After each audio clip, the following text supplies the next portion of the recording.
Most people prepare for the move abroad. Almost nobody prepares for month 6.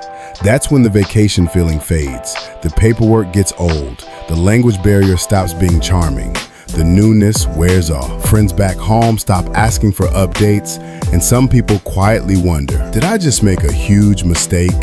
That doesn't mean moving abroad is a mistake. For many Americans, it can be one of the best decisions they ever make. Lower stress, lower costs, better food, more walking, more time, a slower pace, a life that feels less financially suffocating. But there is an emotional stage of moving abroad that almost nobody budgets for. The honeymoon ends and real life begins. That's the moment when you find out whether you moved to a place you enjoyed or a place where you can actually live. Here's the thing. A vacation version of you is not the same as a resident version of you. Vacation you is relaxed, curious, flexible. You laugh when things are confusing. You don't mind waiting. You don't care that the apartment is small. You eat out more. You wander around. You take photos. You say things like, I could live here.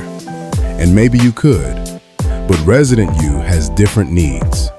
Resident you needs a doctor, a dentist, a pharmacy, a bank transfer, a working washing machine, a lease you understand, a friend to call, a routine, a quiet night's sleep, a sense of belonging. And this is where some people get hit emotionally. They didn't move to a bad country, they moved with the wrong expectations. They expected the vacation feeling to last, but no country can give you permanent vacation energy. Eventually, the place becomes normal, and then you're just you, living somewhere else. That can be beautiful, but it can also be confronting, because moving abroad does not automatically fix loneliness, anxiety, relationship issues, boredom, or financial fear. It may improve your environment, it may lower your expenses, it may give you breathing room, but it does not erase the deeper parts of your life. And honestly, this is where the conversation needs more compassion, because when someone struggles abroad, people often say, well, just go home. But it's not that simple. Maybe they sold the house. Maybe they told everyone this was their dream. Maybe their spouse loves it. Maybe their savings are tied up. Maybe they're embarrassed. Maybe going home feels like failure, so they stay silent. And that silence can be heavy. Now let's talk about friction fatigue. This may be the most underrated downside of moving abroad. Friction fatigue is the exhaustion that comes from simple things becoming complicated. You need an appointment for something that took 10 minutes back home. You need printed documents, then copies, then notarized copies, then translated copies, then another appointment. You don't fully understand the utility bill. You don't fully understand the lease. You don't fully understand the medical instructions. You don't fully understand the government letter. And suddenly, you feel like a beginner again. That can be exciting for some people, but for others, it feels like a loss of competence. Back in the US, you knew how life worked. You knew how to call the insurance company, how to argue a bill, how to get your car fixed, how to complain, how to ask for help, how to read the fine print. Abroad, even simple tasks can make you feel dependent, and that can wear on your confidence. Especially for people who have spent decades being capable, independent, and in control. Nobody really talks about that part. Moving abroad can make life cheaper, but it can also make life less automatic. And if you need life to feel efficient, predictable, and familiar, that trade-off may be harder than you expect. Now, some people thrive in that environment. They love learning. They enjoy the challenge. They don't need everything to work the American way. They can laugh at delays. They can handle uncertainty. They can ask for help without feeling embarrassed. Those people often do well abroad. But other people struggle because every inconvenience feels like evidence they made the wrong decision. The internet was slow today. The appointment was canceled. The plumber didn't come. The office was closed. The form changed. The neighbor was loud. The package never arrived. One problem is manageable. 10 small problems in a week can make someone say, I can't do this anymore. That's friction fatigue, and it's real. Now let's talk about loneliness, because this is not just about being alone. You can be surrounded by people and still feel lonely if you don't feel known. In the beginning, everything is stimulating. New streets, new food, new routines, new faces. But after a few months, many people miss being understood without effort. They miss old friends, inside jokes, family traditions, familiar holidays, their favorite grocery store, their doctor, their church, their barber, their book club, their adult children, their grandchildren, their old identity. And this is where the move can feel emotionally complicated. You may love your new country and still grieve your old life. Both can be true. You can be grateful and homesick, excited and lonely, free and unsettled. That doesn't mean you failed. It means you're human, but you need a loneliness plan before you move. Where will community come from? Will you join language classes? Will you live near other expats at first? Will you volunteer? Will you attend local events? Will you join walking groups, churches, gyms, art classes, or professional communities? Will you make an effort even when it feels awkward? Because community abroad usually does not happen automatically. You have to build it. And the older you are, the more intentional you may need to be. Now here's a big one for couples. Your spouse may not experience the move the same way you do. One person may see adventure, the other may see isolation. One person may feel free, the other may feel uprooted. One person may love the slower pace, the other may feel bored. One person may be excited to learn the language, the other may feel embarrassed and dependent. And if one person was the driver of the move, the other may quietly carry resentment. This is where some couples get surprised. They thought the country was the decision, but actually, the relationship was the decision. Can both people build a life there? Can both people make friends? Can both people access healthcare? Can both people tolerate bureaucracy? Can both people handle distance from family? Can both people feel safe?